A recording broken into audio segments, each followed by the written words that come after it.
What do the letters FOR mean to you? How could these three letters provide peace and tranquility using nonviolent methods? FOR is the name used by a number of religious, nonviolent organizations, particularly in English-speaking countries. The letters FOR stand for Fellowship of Reconciliation. FOR's philosophy on peace and justice was founded in 1915 by 68 pacifists, including A.J. Muste, Jane Addams, and Bishop Paul Jones. They claim to be the largest, oldest interfaith peace and justice organization in the United States. Norman Thomas joined in 1916 and would later become the group's president.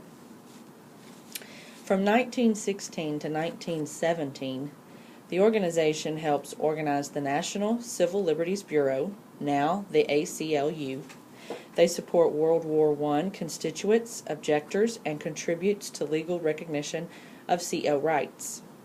In the 1920s, they helped organize the National Conference of Christians and Jews, sends a peace delegation to meet Sandino in Nicaragua, and in the 1930s, they worked to strengthen the labor movement in its drive to secure better working conditions. They sponsor ambassadors of reconciliation to visit world leaders. By the 1940s, they encourage nonviolent resistance to World War II. They lead the struggle against interment of Japanese Americans. European FOR members rescue Jews and other political refugees fleeing Nazism. They sponsor Interracial Team on the first Freedom Ride to test court decision outlawing discrimination in interstate travel. World War II was a period of economic and social advance for African Americans, and many who served overseas in the military worked in defense industries and listened to wartime propaganda about freedom became more assertive in the demands for equal rights. In 1942, Bayard Rustin, a pacifist whose expertise in nonviolent protest would have a deep impact on the civil rights movement, helped founded the Congress of Racial Equality, better known as CORE. The group dedicated to nonviolent direct action was one of many rights groups that came to life during and immediately following the war. In 1947, Rustin led a group of whites and blacks on a journey of reconciliation to challenge racial segregation on interstate buses. The willingness of Rustin and his companions to undergo arrest, at one point serving 30 days on a North Carolina chain gang, which provided an important example for the more famous freedom rides of the 1960s. In the 1950s, FOR helped organize the American Committee on Africa, now part of African Action, to support the movements for African independence. They conducted a 6-year Food for China program in response to Chinese famines. The Great Chinese Famine was caused by social pressure, economic mismanagement, and radical changes in agriculture. Mao Zedong was chairman of the Chinese Communist Party, and he introduced drastic changes in farming which prohibited farm ownership. Failure to abide by the policies led to persecution in China. The social pressure imposed on the citizens in terms of farming and business, which the government controlled, led to state instability. Owing to the laws passed during the period of the Great Leap Forward movement during 1958 to 1962, according to government statistics, about 36 million people died in this period.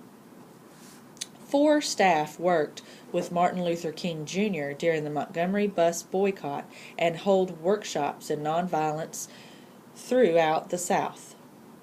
They also produced a full-color comic book, Martin Luther King and Montgomery's Story, that sells over 250,000 copies.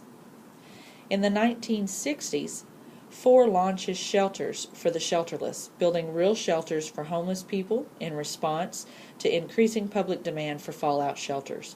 They make contact with Vietnamese Buddhist pacifist movement and sponsors world tour by Buddhist monk Thich Nhat Hanh. forms International Committee of Conscience on Vietnam with 10,000 clergy in 40 countries. They also raise money for medical aid for both sides in Vietnam. In the 1970s, they found Dai Dong, a transnational project linking war, environmental problems, poverty, and other social issues involving thousands of scientists around the world. Seeks to reverse the Cold War and the arms race with campaigns, marches, educational projects, and civil disobedience. They also oppose the death penalty in concerted campaign with ACLU. By the 1980s, FOR takes the lead initiating the Nuclear Freeze campaign in cooperation with other groups. They initiate USSR reconciliation program, including people-to-people exchanges, artistic and educational resources, teach-ins, and conferences. They also lead nonviolence training seminars in the Philippines prior to the nonviolent overthrow of the Marcos dictatorship.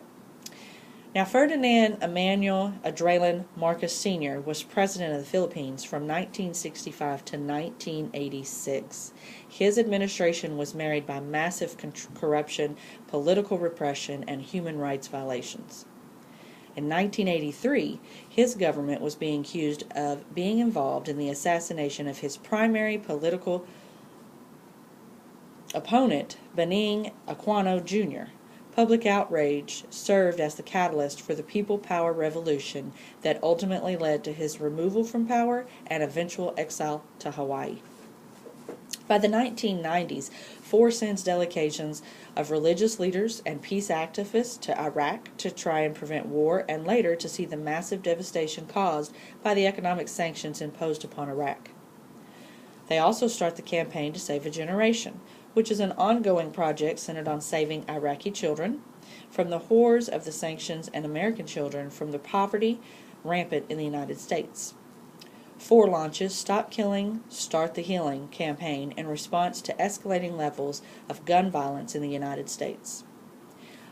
By the 2000s, FOR organizes a people's campaign for peace and justice to inspire involvement, nonviolent witness in Washington, D.C. and nationwide.